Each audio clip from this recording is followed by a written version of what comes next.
Well, good morning, and thank you very much for joining Pangbourne College's first ever virtual open morning and live broadcast session.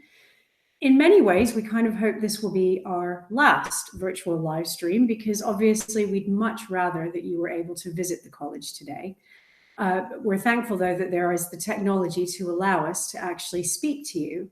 And over the next hour, we've got quite a few of Pangbourne's people, some of our senior staff, lined up to answer your questions and give you a little bit of a flavor about Pangbourne, the place and the people. Thank you for joining us today. Do remember that at any point over the next hour, if you have a question, you can get in touch with us one of three ways. You can tweet a question to us at PangCall. You can post a question to our Facebook page at Pangbourne College, or you can text 07568 427 361. For the next hour, we have Thomas Garnier, who's our headmaster, and we will also have the college registrar, Jane Herold, here. And at various times over the next hour, we also have members of our academic team, including our deputy head academic, our heads of Key Stage 3 and Key Stage 4, our pastoral deputy head and our head of boarding here, and also some of our sixth form. So if you have questions on any of those things or anything to do with Pangbourne really, please do let us know. Now, I'm Karen Hartshorn, I'm Director of Development, and I am basically just here to be your host. So I'm going to get on quickly to the people you actually want to talk to. And first up, we have a question for Thomas Garnier, headmaster. And it came in from someone who has obviously watched your presentation this morning and would like to know, they say that you spoke this morning about the importance of values and the community to the Pangbourne education. They'd like to know, how are we managing to focus on these while the school's closed? Well, thank you very much. And can I just extend my warm welcome to anyone who's watching. It's great to know that you have your interest, and I'd echo Karen's comments just a moment ago that we'd much rather be meeting you in person. I think the question's a really good one. It's really important to us that we continue to maintain that sense of community that's important to us. And during this time, I guess the headline message is that we're trying to demonstrate that we care for one another. We care for our pupils and our families, and we're trying to encourage them to care for one another. And there are sort of three levels or three ways in which that works. Fundamentally, there's lots of personal interaction. We're fortunate to be in a position to have been able to move pretty seamlessly to online learning, and pupils are logging in and are meeting their teachers virtually. So there's lots of personal contact, and every pupil has a tutor. And so they're having contact with their tutor every day. And that's a really important touching point, if you like, or point of contact each day. Then at another level, we're trying to maintain the routines of the school as much as possible. Now, clearly, we can't get everyone together for assemblies, but every morning begins with a thought or a mini assembly. Actually, yesterday, there was a virtual assembly for years 10 and year 11, which seemed to go quite well. And that's an opportunity to reinforce messages. So to take the point about the flag values, yesterday the Deputy Head Academic was reinforcing academic integrity and the importance of that whilst we're all dispersed. And then the third level is we've seen an explosion of creativity. I guess this is being seen right across the land as teachers try to cope with the new way of working. And there are lots of ideas to try and help our pupils to engage with things outside their learning as well as in it. So one thinks of an art challenge, which is about to go live. We have a run, row or ride to Rwanda charity event going on, and students are being encouraged to record the distances they go each day in their daily exercising on Strava, and that's being totted up. We're trying to get to Rwanda and back within the next few weeks to raise money for charity. So creative ideas like that, all with one purpose, to strengthen that sense of connection that is obviously in danger of being weakened as we're dispersed to our homes. Thank you, Thomas. I would like to now introduce Jane Herold, who is our college registrar. And Jane, we've had a couple of questions in from different parents that are quite similar, so I'll try and combine them into one question here for you.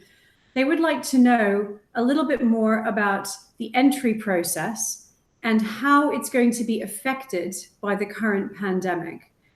Specifically, they'd like to know if children aren't able to prepare for their pre-tests or assessments in the normal way, how are we planning to change our admissions timeline and what we are doing in response to this? Okay, morning everybody, and I also would like to echo the sentiments already expressed that we very much want to meet everyone in person as soon as possible. In fact, I spend pretty much every morning meeting and greeting parents and chatting about their children and the admissions process, and so I'm missing that a lot. And I would very much welcome any parents to get in touch with me to meet like this just for the rest of this term. Just going on to the question that Karen has just posed on a parent's behalf. Obviously, it's difficult for us to know when this situation is going to end, when it's going to improve, when the schools are going to reopen. But first and foremost, I would like to say that we wouldn't want parents or children to view the admissions and assessment process with any form of anxiety, although we know that they do. It's natural. The other point, which is probably obvious, but all children are in the same situation at the moment. And so if it seems and feels like you've got less time to prepare, less opportunity by not being in school to prepare, everybody is in the same situation. The tests are an online set of tests. So they are really designed to be tutor-proof and test potential rather than absolute knowledge or specific knowledge at a given time. And if your children are keeping up with their schoolwork as best they can, their performance in the test probably shouldn't be too adversely affected. And possibly also because the tests are online, there is actually some preparation that can be done at home, and there are various websites that prep schools and we can suggest that might help the children prepare a little. And it's more a question of familiarisation really, rather than actually totally understanding the questions that are going to come up. For year 9, for whom the admissions and the assessment process begins in year 6, we've actually extended the window during which the ISEB pre-test can be taken. So that will give prep schools and children a little longer to take the tests in the autumn term, assuming schools are actually open. And we haven't so far changed our timelines. We've left them as they are have been in previous years. But naturally, if schools don't open in September, then we would have to review this. But for year 9, the window has lengthened a little, and you can see all the timelines for the respective points of entry on the web page, on the Open Morning web page. So really, just to sort of finish, we're very aware that your children's schooling has been hugely disrupted since March. And we will all, of course, factor that in when we're looking at assessment results. But one thing to stress, really to close, is that Pangbourne very much considers 4 elements when looking at the children, one of which is the online assessment. But secondly, it'll be your child's school reports in whatever form they are. A confidential reference from the head, which is always hugely insightful for us, and also how the child is when they come to visit us for their activities day or on a taster day. So I hope that helps to reassure, but as I said at the beginning, please do get in touch if you'd like to discuss this on a more personal level. Thanks very much, Jane. That's a really good answer, a comprehensive answer. And actually, while we're on a question about admissions, I might actually bring Richard Follett in at this point. Richard is our head of Key Stage 3, and he's also involved in the admissions process at both Year 7 entry and Year 9 entry. And Richard, we had a question from a parent that was asking about selection and wanting to know, is your selection of the children you take based entirely on their performance in entrance exams or assessments, or do we take a more holistic view? Richard, would you be happy to answer that? Certainly. Good morning. Firstly, I'd say this year, having moved to the ISEB pre-test, again, having not used it for some years, we took a deliberate approach to not looking at the pre-test data before we had met every pupil for their actual visit assessment day. And I think that was really useful, because it didn't allow us to make any prejudgments about academic performance in a pre-test before we'd seen the pupils actually interacting with each other. And the nature of our assessment day, which we changed this year, was very much to get to see the pupils and how they interacted with each other. And we separated them as much as possible so that they weren't just with pupils from their own feeder schools or schools that they were used to spending time with. So it was a real interaction with new faces, doing activities that they wouldn't necessarily be used to doing in school, real team building sorts of enterprises.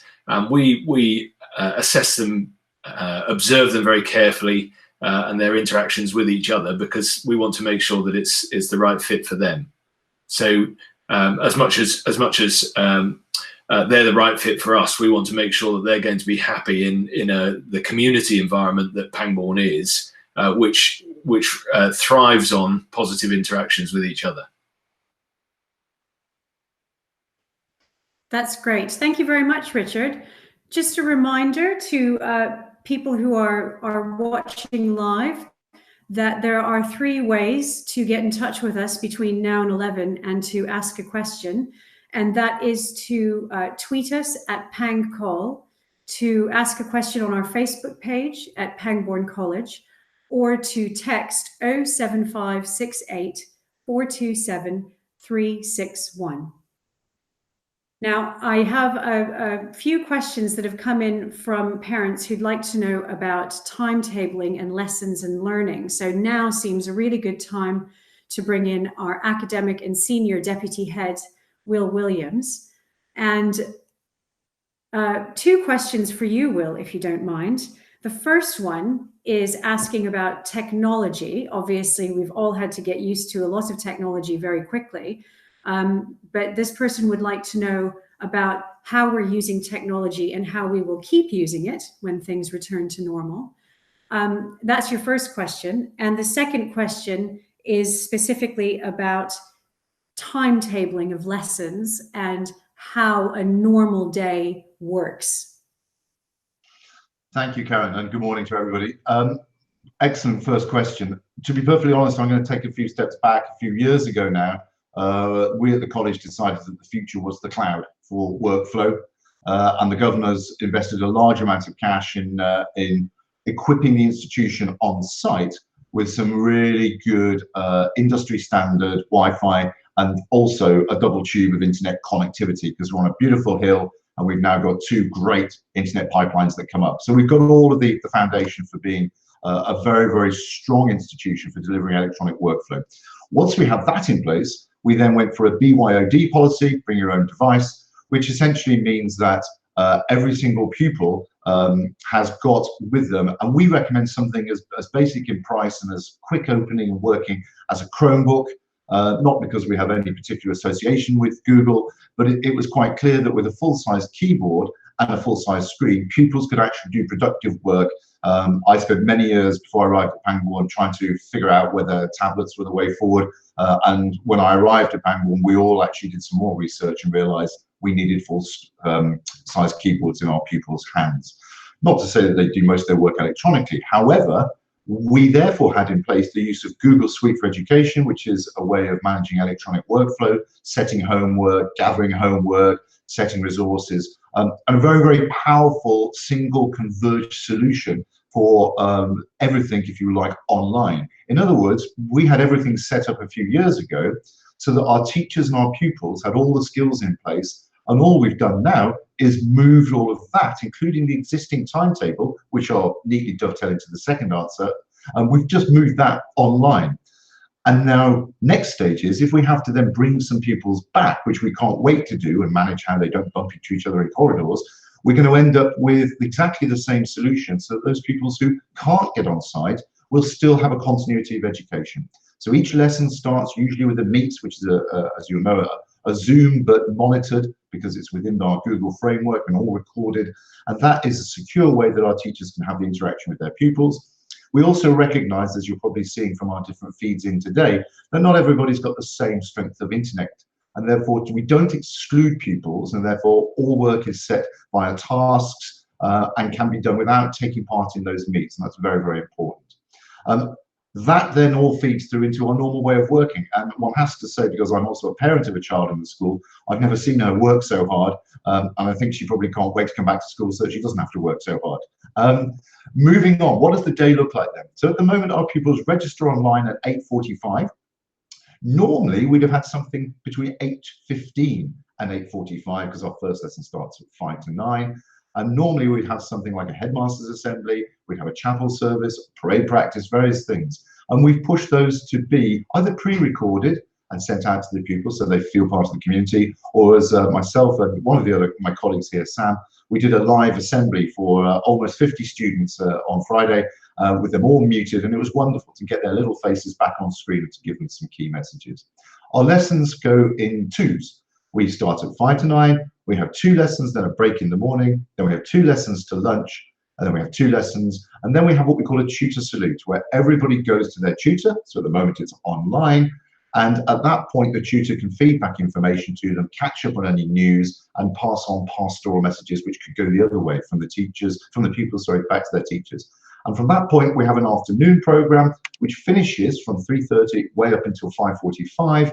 And it's split into a third and 2 thirds. The first third is an open space time called enrichment, where pupils can arrange to meet their teachers. So at the moment, they're virtually arranging to meet their teachers in pairs to go over problems from their classwork. And then the second third is our games, activities, CCF, our real co-curricular time. And in that, doing that third and 2 thirds split, we achieve the mark of being able to let our pupils take a responsibility for their learning and go and see their physics teacher, go and see their maths teacher. And all we've done is move all of that timetable online so we can be flexible to bring it back onto site, which we're all looking forward to. That's great. Thank you very much, Will. At this stage, I'd like to bring in our head of Key Stage 4, Sam Greenwood. I know she's been sitting here patiently waiting, but we actually do have a question, Sam, that I think you are the ideal person to answer, and that is about GCSEs. How many GCSEs do our students take, and what choice do they have in their GCSE subjects? Great, thank you, Karen. Fundamentally, our students will all take maths and English language and English literature. They then have a choice of the remaining subjects. So they may choose to take combined science, in which case they then have 4 other free choices. They get 2 science GCSEs, or they may choose to take separate sciences, in which case they only have then 3 free choices. Of those free choices, we do ask that all students will do one of history, geography, or religious studies, so that they tick the humanities box and get that in there. We do like to see our students doing a creative subject, and where possible, we would suggest that they take a modern foreign language although we do understand that that's not necessarily going to be appropriate for everybody. I'd like to say as well, once they've made their initial choices, they will all have a one-to-one interview, either with myself as head of Key Stage 4 or Richard Follett as head of Key Stage 3, so that we can talk to them individually about their selections and guide them towards the best possible choices for them, so that they can have success in their GCSEs. Super, thanks very much, Sam. Thomas, could I go back to you at this point? I have a question that's come in asking about the ceremonial. Now, I know you mentioned the ceremonial in your presentation this morning, and a question has come in asking, how much ceremonial do you actually do when the school is not closed, and how does it work? Thank you. That's a good question, an obvious question. Perhaps I should have addressed in my video, but I suppose it comes down to about once a week. So 25 minutes a week would be the average involvement in the ceremonial. So please don't think we're doing this all the time. It's a whole school activity that takes place about once a week. I say about because at the beginning of the year, there's a little bit more emphasis on it as everyone comes back after the summer holidays, and we have new students to teach in year 9 and in entry into the 6th form to teach how to do it. And the houses, because there's an element of competition about it, the houses like to get out there and just make sure they're up to speed. But once the first few weeks have gone by, things settle down to one practice on a Thursday morning for about 25 minutes. And then it reaches its focus in what we call college Sundays. We have 6 college Sundays a year. And all students in year 9 and above are expected to come into school between 10 and 12 on those Sundays. And lots of parents come with them. Obviously, there's a chapel service. And then after that, we have one of our parades. So those are very much about performance. They wear a slightly different uniform, well, a very different uniform. And the standard is very high, and it creates a fantastic sense of occasion. And then the year ends with one more, which we know as Founders' Day, which again is a ceremonial day. So there are 7 formal occasions during the year, but on average, it's about 25 minutes a week. That's great. Thank you very much, Thomas. While you're still here, it would be nice, I've had a few questions come in that are asking specifically about some co-curricular provision. One was asking about where the sport and co-curricular and everything comes into the week. And then there were a few people with specific interests who have emailed or texted in who would like to know. There was quite a bit of interest in our music provision, in our drama provision, in our minor sports, specifically riding and golf. Now, I know that's quite a broad topic. Yeah. So I don't expect you to take the rest of the broadcast talking about those areas, but would you be able to give a bit of flavor of the co-curricular provision and talk about some of the things we do offer? Yes, certainly. And it is quite a broad question, but Will has already alluded to the timing of the day.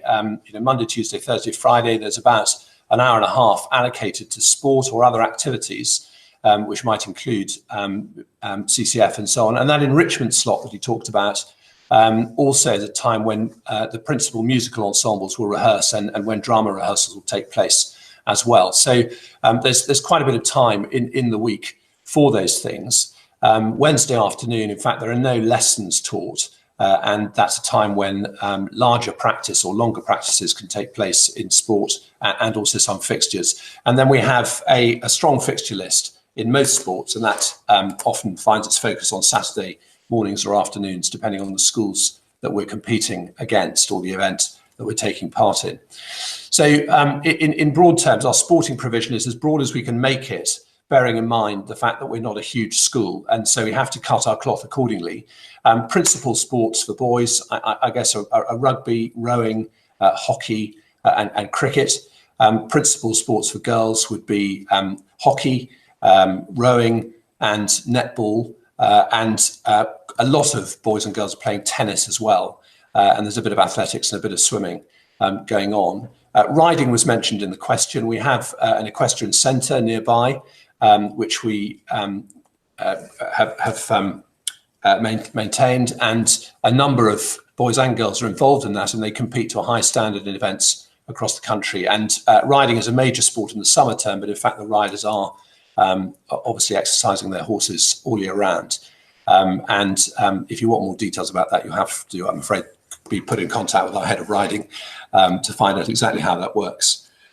Musically, again, we try to make our provision as broad as it can be within the constraints of a small school. So we have to focus on certain things. So we have a college choir, which is unauditioned, and we have a chamber choir, which is auditioned, both of a high standard, but obviously one slightly more than the other. And we have our principal musical ensemble would be our marching band. Obviously can be connected with the ceremonial, which makes sense. And from that marching band spins off a wind band, a concert band, there's a jazz band, and we also have a soul band, which is not necessarily connected with that. So those are the sort of principal musical ensembles. And really the aim is to try and find something for everyone. And there's a string ensemble, I forgot to mention that, sorry. Making music with other people is fun. So we want to allow people the chance to do that. And similarly in drama, there's a major school production every year, and there are a number of minor ones which students can get involved in. I think I probably ought to stop there, otherwise we'll run out of time. Thank you very much. While Thomas was speaking, two members of our pastoral and boarding team logged into the staff part of the meeting here, which is great because we have some questions for them. Before we do that, I'll just do a quick reminder that if you do have questions between now and 11, please do feel free to ask them. And you can do that one of three ways. You can tweet us at PangCall, you can post a question to our Facebook page at Pangbourne College, or you can text 07568 427 361. Now, very handily, our head of boarding has arrived, and that's great because we have 2 or 3 boarding questions.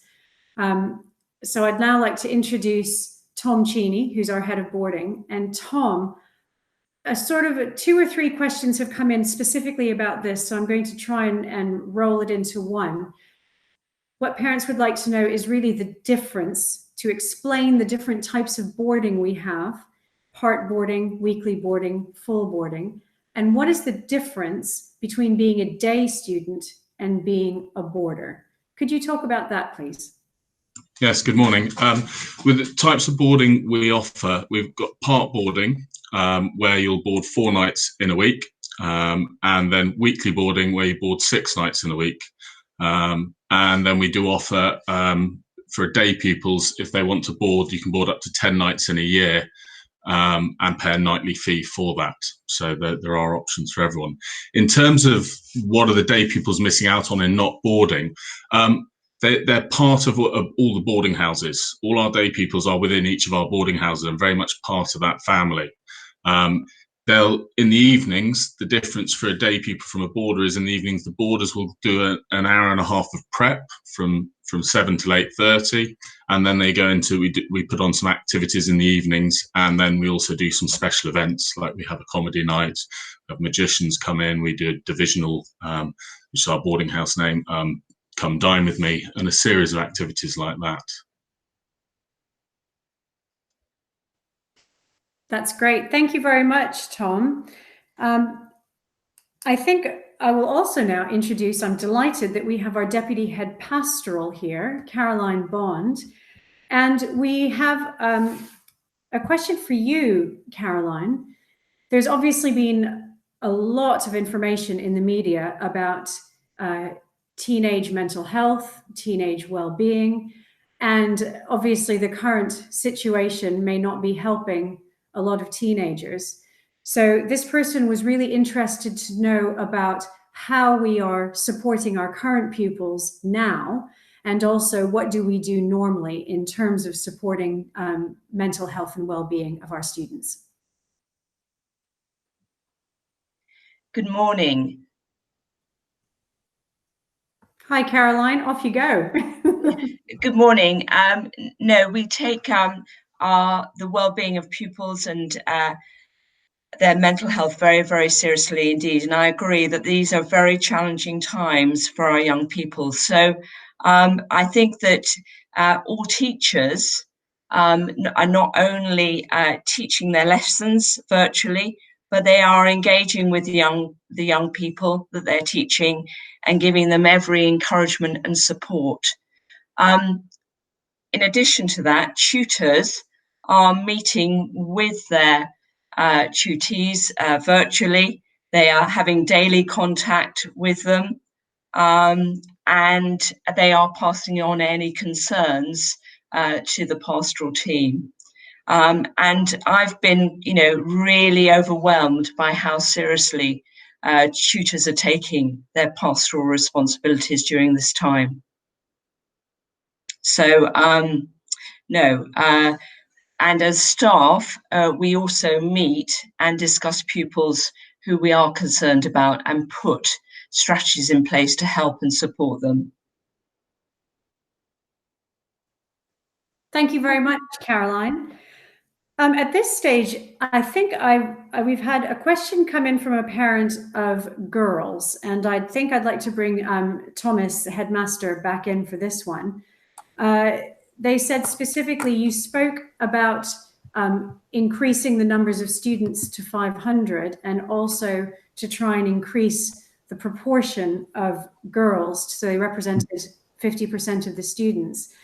So they would like a little bit more information specifically on our plans for furthering developing provision for girls in terms of sport and in terms of what else we are offering to help with that. Thank you. Well, clearly, there's no magic bullet here. What we have to do is, and we have been doing for a number of years, is look very closely at what we offer and what it means to be a co-educational school. And in that process, we've talked to the girls. We have a number of female staff, some of whom have had daughters at the school, who have got together and discussed the issues that their children have experienced, and we're always trying to improve what we do. So the important thing here is that the provision for the girls and the boys must be the same, at least in terms of its quality and in terms of its breadth. And that's really where we've been looking at. So curriculum-wise, in academic curriculum, we've been making sure that the subjects we offer are attractive to both boys and girls. And also in the sport area, we are trying to make sure that the provision of sports is equally balanced. We've just appointed a head of girls' games who will start in September. She's already here at the school, but she'll take on that role. So that will give greater prominence to girls' sport, which is a good thing. And the numbers in the girls' houses have been increasing, as I said in my video. What we need to now do is to make sure that that provision is structured properly, and we're considering how we create a third house to bring the numbers down to the same level. So the boarding the houses, the house structure is the same as for the boys as well, to make sure that everyone is getting the same quality of care. And those are, I guess, are the principal ways, looking at the curriculum and our provision, and looking at the quality and provision of staff support that is needed to make sure that we are truly delivering co-education. We believe we are, I have to say, but just making sure that we're not complacent, that we're always listening, we're always seeking to improve what we do. We've been looking at the uniform as well and thinking about how we might adapt that and make that more attractive and appropriate in a co-educational school. Great, thank you, Thomas. I have a question here, which I think I will direct to Jane Herold, our registrar. It's about entry at sixth form, Jane. And there was a question really to just a bit of information on how the process for entry at sixth form is different from the other entry year points. Would you mind talking a little bit about that, please? Of course. So for sixth form entry, it's a little bit less structured than the other the lower year groups. However, we will be holding this November a taster day in which our own Year 11s will take part, and they will go through a timetable during the day of A-level taster lessons. So we would warmly encourage and invite all those interested for lower sixth entry to come along to that during the day, so that you'll meet members of the same cohort. And then after that, if you decide then that you really think that Pangbourne could be a place for you, then we would bring you back just for a very short online assessment and an interview. So that will take place this November, bearing in mind that you know, there may be you may be doing exams at school, hopefully, mocks, etc. There will be other opportunities to either come in and have an ad hoc taster day with an assessment and an interview, or we'll be holding a minor event again in February for a group of pupils to come in. But the November day is really going to be the main one, where you can come and spend the day, have some A-level taster sessions, and then your parents can come and join you at the end of the day to take part in a subject fair, go around talking to all the heads of department to understand more about what the A-level will offer. Thank you very much for that. While I have you with me, Jane, I have a question that's in two parts. And the first part I'd like to direct to you, and the second part to Tom Cheney, our head of boarding. The first part was asking about, specifically about bus routes and wanting to know how extensive the network was for day pupils. And then that led on to a question about boarding. Is it possible to change between being a day student and a boarding student during the academic year? Jane, would you mind taking the first part of that about bus routes and then handing over to Tom to talk about how one changes, or if we can change between being a day and a boarding student? Yeah, sure. Obviously, I don't know where the parent is, but especially that's made this inquiry. But we've got buses that serve the sort of surrounding area. We're pushing more and more down the M4 corridor now. We have a bus that's going up into South Buckinghamshire, and will probably go slightly further north. So it really depends exactly where you're living. They are all available to view on the website, and we are constantly reviewing our bus routes. So our domestic bursar will have a look at postcodes of obviously current pupils, but also the incoming pupils for the next 2 to 3 years, to have a good comprehensive look at the feasibility of running bus routes into certain areas.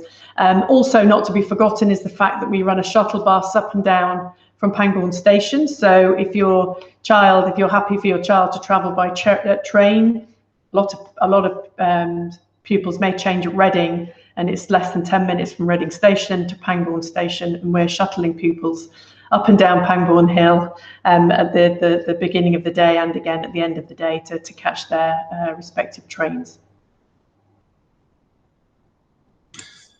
And on pupils wanting to change from day to boarding, yes, it's something that we do accommodate, and a number of our pupils do it, providing there's room in the boarding houses for if there's a bed available for them to transfer from being a day pupil to a boarder. It is something that is quite common that does happen, and certainly as the boys and girls move through the school and get towards the exam years, we tend to find that pupils will start to board more there where the work pressures are building up. Great, thank you very much. I know we mentioned earlier that the co-curricular is a very broad church, and there are lots and lots of different options for co-curricular. We've had a question come in specifically about rowing. Now, our head of Key Stage 3, Richard Follett, also happens to be director of rowing, and very handily, he is here on this call. So I think I might direct this one to Richard, which is just to ask really, my child wants to row. Is that possible at Pangbourne? Well, I can tell you the answer to that is absolutely yes. And could you tell us a little bit more about how it works? Right, get your lunches ready. This could be a long one. I can see Mr. Williams in particular looks especially excited to listen to this. How many hours have I got, Karen? About 1 minute. How disappointing. Right, yes, we at present we operate rowing from Form 3, Year 9 upwards, which in sporting terms is the J14 year group. We start with sculling, so everybody learns to row with one oar in each hand. Competition up to national level come the summer term. Everybody starts in January rather than in September because pupils will play their first sport, whether that's hockey for girls or rugby for boys in Form 3. Same thing in Form 4 and Form 5, although there are increasing opportunities for participation in rowing as they get older and perhaps want to show greater commitment. And then we compete in all the top national regattas and races and travel abroad for the Head of the Charles Regatta in Boston, Massachusetts in October, as well as training camp to Belgium for the seniors at Easter. And then obviously things like Henley Royal Regatta, usually regarded as being the blue ribboned event in the rowing calendar, which for most upper sixth forms their last hurrah for the college, really. From 2021, there'll be an additional girls rowing event at Henley Royal Regatta. So there's going to be a girls 8 as well as a girls quad event. So increasing diversity of participation, and we're involved in all of it. And with I suppose my last point would be having learned to row in London. Spent many years rowing on the River Thames in the main London stretch, and trained all over the country. I think we have the best stretch of rowing river in the country. So we're very lucky, very lucky. Excellent. Thank you very much. Now, just a reminder to those of you who are watching that we're here for about another 10 or 15 minutes, and you still have time to ask us a question if you would like. Please either tweet us at Pangcall, post a question to our Facebook page at Pangbourne College, or send a text to 07568 427 361. Now, I'm absolutely delighted at this stage to be able to introduce somebody who is not a staff member at all, but she is got the distinction of being possibly one of the few Pangbourne students who's actually still at Pangbourne College and resident right now. And that's Danica. And it's great that you're here, Danica, today. Thank you.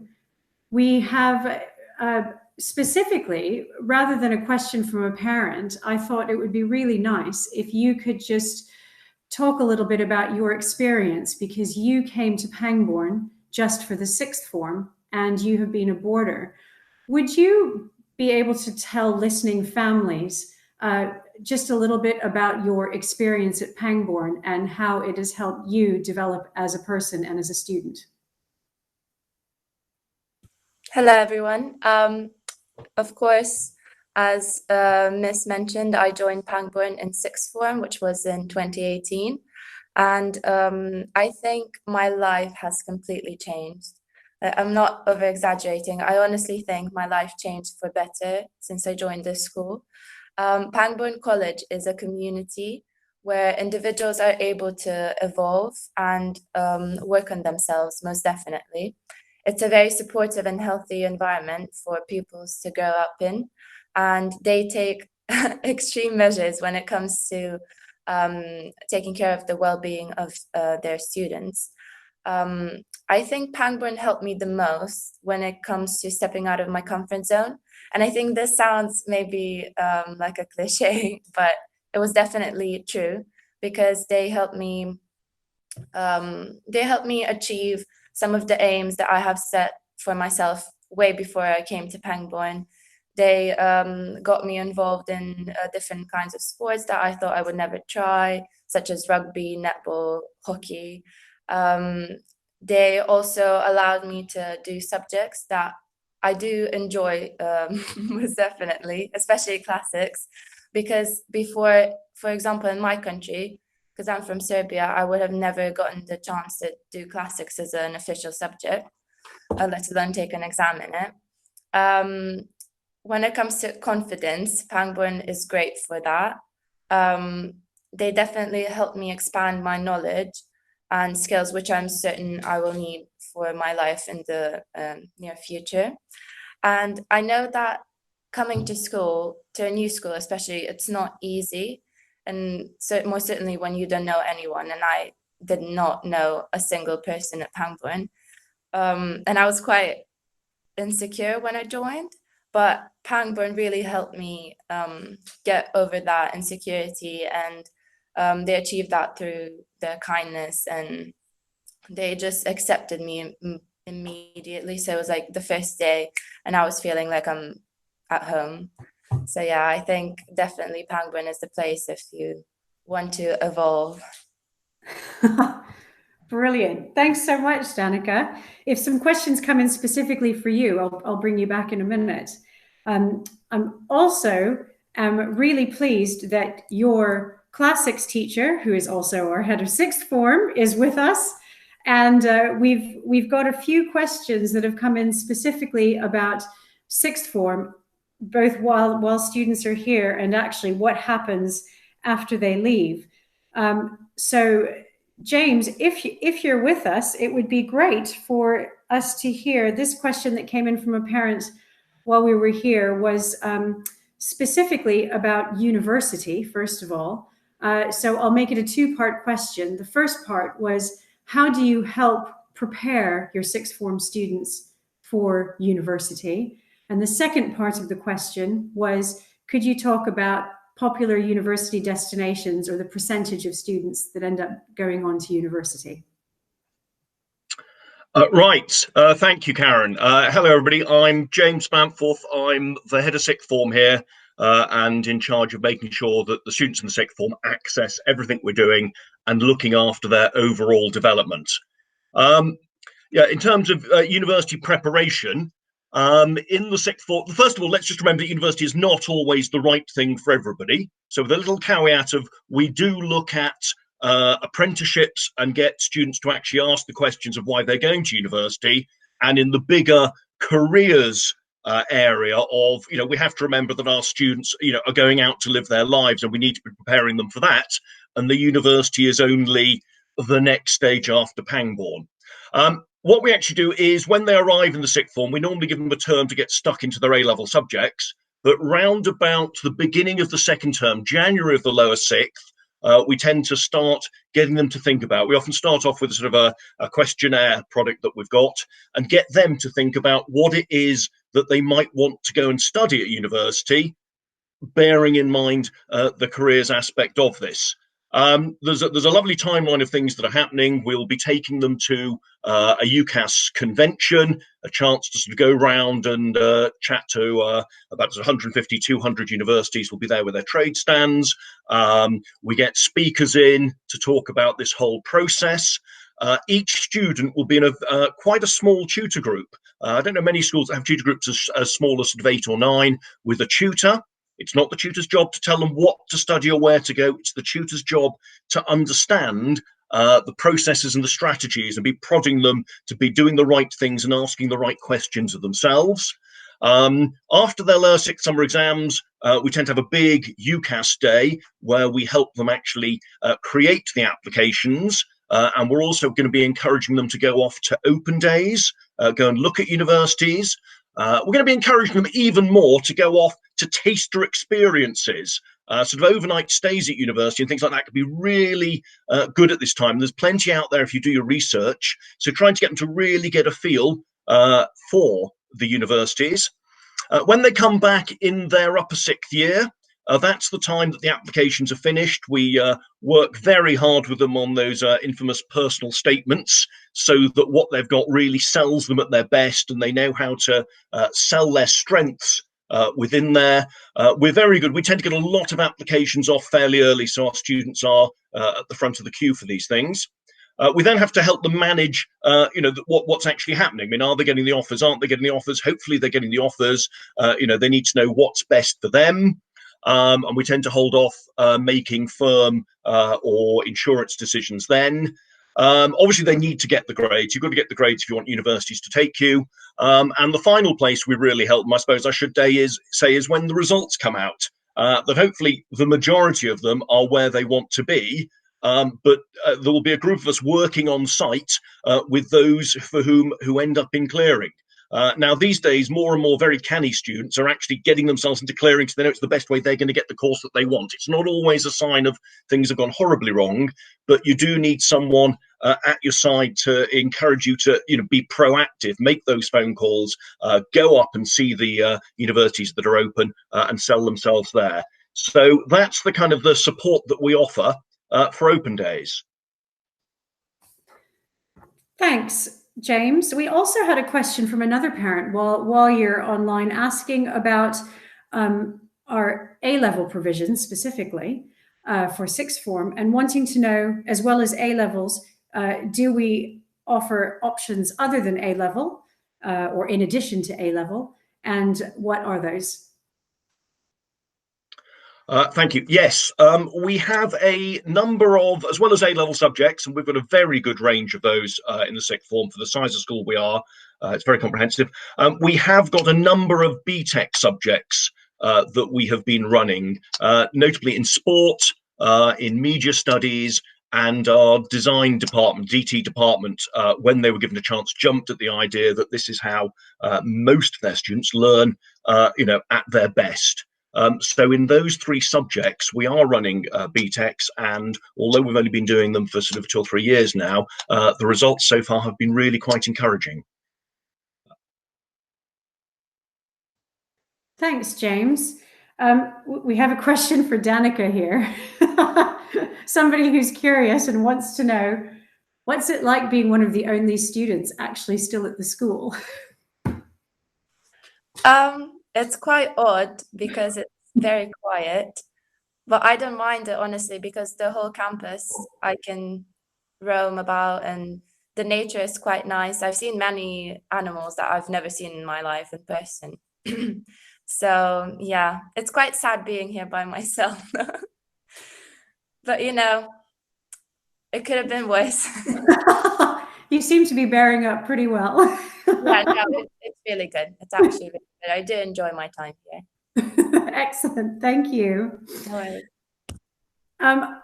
I think in terms of the questions that have come in from the parents, that is absolutely brilliant. I think we may have been through the entire list here. So thanks so much to everybody who asked questions and who participated today.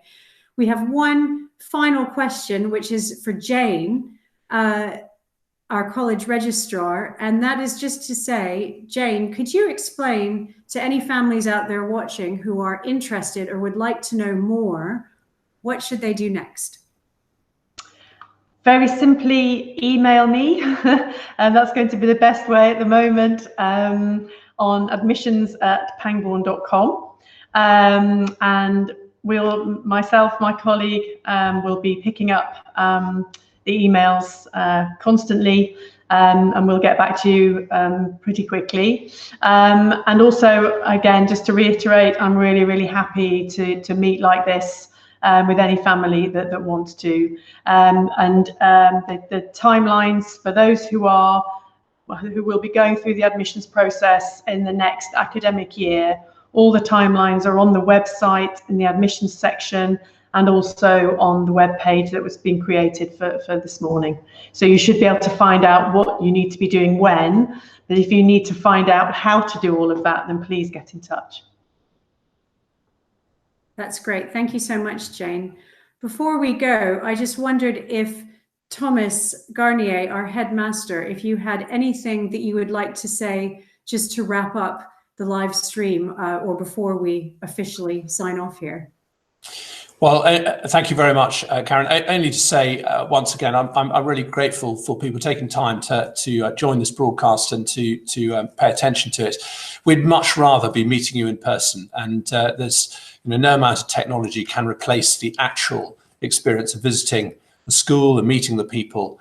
And we hope very much that at some point in the not too distant future, we'll be able to be open for business physically and be able to welcome you here.